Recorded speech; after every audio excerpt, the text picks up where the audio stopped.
Hi everyone, and thanks for being with me. I just want to talk today about how gutless our politicians are, how they have said very little about what's happening in the United States. And there is an argument, I guess, that what happens in the US doesn't impact us, but it does.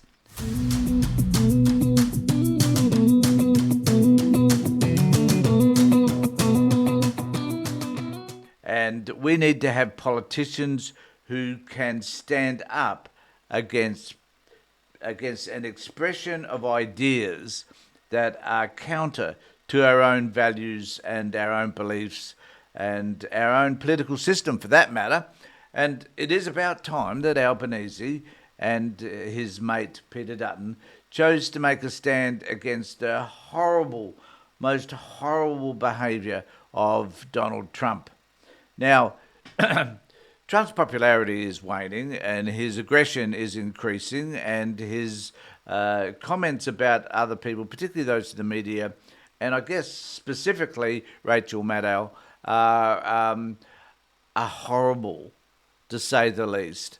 And as things become worse for Trump, it is going to be more apparent that countries like Australia, along with the European nations or countries, should make a stand against his horrible, terrible, disgusting, inflammatory language. It's about time that we should make a stand against all of this so that we can put our stamp on what are Australian values and principles as opposed to what we're experiencing from the United States. Now, my argument is that for many, many years, we have chosen to be in step with what happens in the US. Culturally, in terms of our principles and our values, and even to some extent the way we choose to govern our country.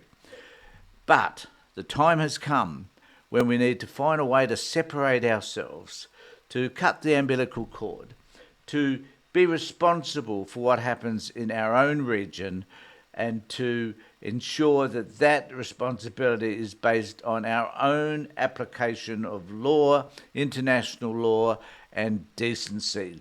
It's about time we made a stand, and this is it. But there have been some sort of rumblings within Albanese and Dutton, which may show that there is a change taking shape.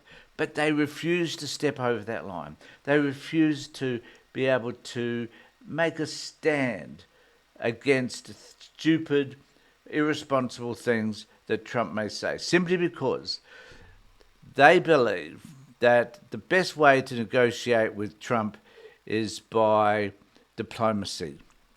So we have Chalmers and we have Miles going to the United States this week in order to talk to them about the Australian tariffs and what's good for Australia. And I believe Chalmers is going to the United States to discuss the impact that our investments have in the US, particularly our superannuation fund, which I believe is the fourth most significant fund in the world. And so this is going to be the arguments they're going to put towards Trump. Now, I am very doubtful as to whether they're going to develop anything of benefit whatsoever for Australia.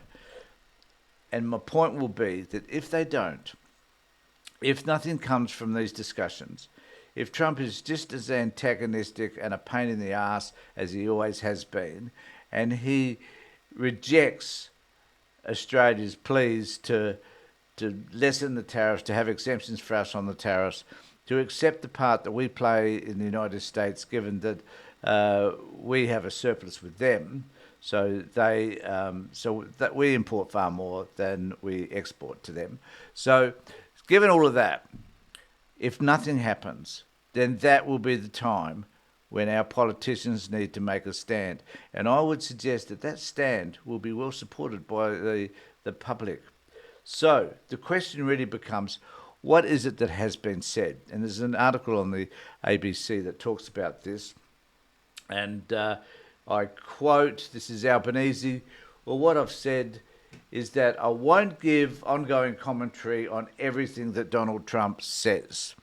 Now, well, you could start giving some commentary about some of the things that he says that are clearly abhorrent and wrong. What I do say is that Australia's position is, and it's certainly unchanged. We regard the struggle of the Ukrainian people as being courageous. They are not only standing up for their national sovereignty, they're also standing up for the international rule of law. And Russia's invasion was illegal. It's been brutal. It's had a catastrophic consequence for the people of Ukraine, but also, it must be said, for the people of Russia. And I don't know why he put that last bit in. It beats me. Yep, been terrible for everybody, but let's not side with Russia on this occasion because they are the aggressor, let's face it. This week we've seen leaders in Western Europe forced to move from fumbling, cautious politeness, which is what I would suggest happens in Australia, to action as a result of the US President's various pronouncements. There's no reason to think Australia's national interests will not be directly challenged in a similar way, whether that is over economic or geostrategic interests, or even over political fashion. A worldwide shift to the hard right, as exemplified by Trump, might have given the coalition some political encouragement. But as this shift has been turned into wilder and wilder pronouncements with real-world implications, that becomes a riskier position if the costs and uncertainty of such a shift resonate with voters. And nothing could be truer. That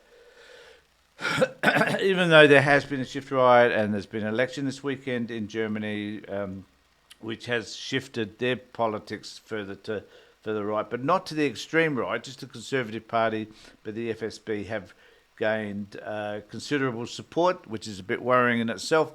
But nevertheless, the point is that as it happened in the United States, it's moved so far to the extreme right that Australia at some point is going to have to make a decision about how we wish to address that. Because if we don't make a stand, we're going to be walked over by Trump. We're going to have still be paying them hundreds of millions of dollars for AUKUS. We're not going to get anything from them. They're going to withdraw from helping us in the Pacific. And it's about time anyway, as I've said many, many times before, that we just learn to stand on our own 2 feet. End of story. So let me know what you think about any of that. Subscribe to my channel. Ring the bell for further notifications. Make some comments below. I would look forward to seeing and hearing from you. In the meantime, take care, look after yourselves, and more importantly, be safe.